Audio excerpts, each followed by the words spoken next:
Daily डरावनी कहानियों के लिए हमारा channel the house of horror stories को सब्सक्राइब करें।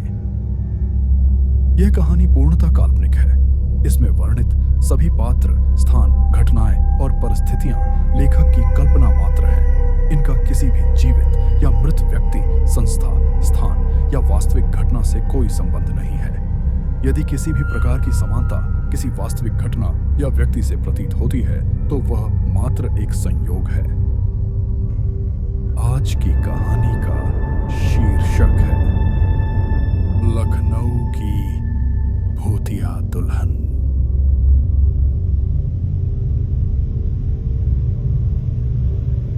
लखनऊ का शाही मोहल्ला कैसरबाग, पुराने हवेली नुमा घर, पीली स्ट्रीट लाइटें और दीवारों से झरती पपड़ी। इसी मोहल्ले में रहती थी रिया, अपनी शादी की तैयारियों में व्यस्त, हंसती खिलखिलाती, बिल्कुल आम लड़की।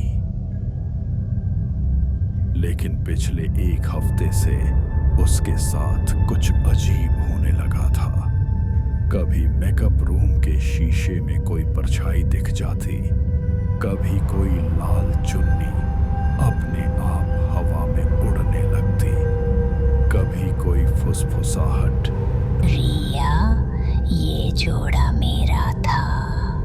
पहले उसने मजाक समझा, पर उस रात मेहंदी की रात जब घर की सारी लड़कियां हंसी ठिठोली कर रही थीं, तभी लाइट झपकी और एक पल को पूरे कमरे की दीवारों पर खून जैसा लाल रंग फैल गया।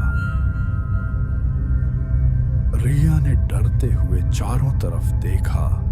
कमरे के कोने में खड़ी एक परछाई थी, एक दुल्हन पुरानी नवाबी पोशाक में, और उसकी आंखों से काला धुआं निकल रहा था। कौन हो तुम?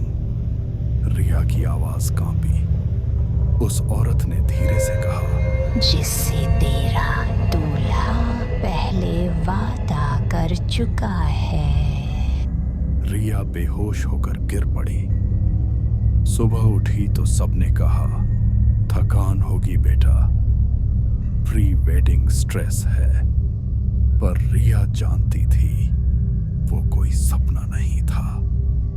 उसकी मेहंदी की रंगत के नीचे किसी और की परछाई उतर आई थी। शादी के सिर्फ 2 दिन बचे थे। रिया के मंगेतर आयुष ने उसे मिलने बुलाया। शहर के बाहर गोमती के किनारे बनी उसकी पुश्तैनी कोठी में रिया वहां पहुंची। पुराना बंगला, बड़े झूमर, जंग लगी गेट की चरमराहट, हवा में पुरानी खुशबू थी और दीवारों पर धूल की परतें। आयुष ने उसे भीतर ले जाकर कहा, रिया, मैं तुझसे कुछ छुपा रहा था। मेरे खानदान में एक पुराना श्राप है, दुल्हन की मौत का श्राप। हर पहली दुल्हन इस घर में आई तो जिंदा नहीं रही। रिया का चेहरा सफेद पड़ गया। क्या मतलब? आयुष ने एक पुराना फोटो एल्बम खोला। एक तस्वीर थी, एक दुल्हन की लाल जोड़े में, पर चेहरा जला हुआ। वो कौन है? रिया ने पूछा। आयुष बोला, मेरे परदादा की पहली बीवी जोया। कहते हैं उसे धोखे से जलाया गया और उस दिन से हर बार इस खानदान की पहली शादी में वो लौट आती है। रिया के रोंगटे खड़े हो गए। तभी कोठी की दीवार पर टंगी घड़ी अपने आप बजने लगी। रात के ठीक 12 बजे थे।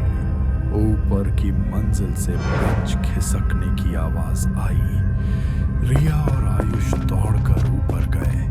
कमरा बंद था, पर अंदर से कोई हंस रहा था। धीरे धीरे दरवाजा खुला और सामने वही जोया खड़ी थी, जले हुए घूंघट के साथ, काले धुएं से भरी आंखें। उसने कहा, मैं वापस आई हूँ अपनी अधूरी शादी पूरी करने।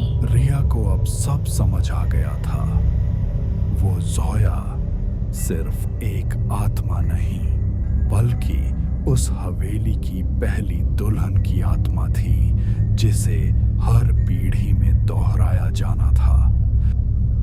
शादी के दिन हवेली में सब कुछ सजाया गया, मंडप, फूल, लाइटें, पर हवा में एक अजीब सन्नाटा था। पंडित मंत्र पढ़ रहा था और उसी वक्त झूमर हिलने लगा। लाल गुलाबों पर राख गिरने लगी। रिया ने देखा, सामने बैठा आयुष बदलने लगा था। उसकी आंखें सफेद हो गईं, होंठ नीले। उसने धीमी आवाज में कहा, वो आ गई है।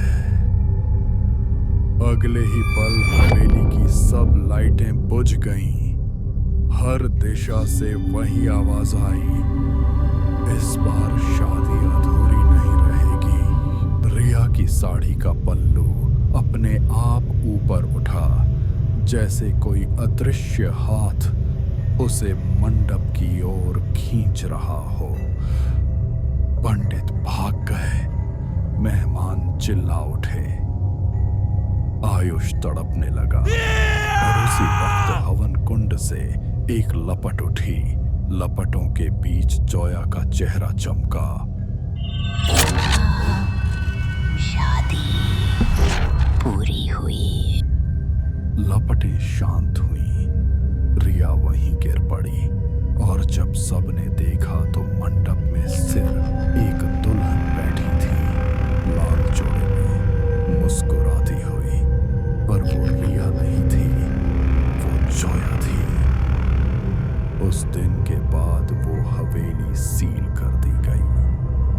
लोग कहते हैं हर पूर्णिमा की रात हवेली के अंदर लाल चुन्नी हवा में उड़ती है और कोई धीमे से गुनगुनाता है, साजन मेरे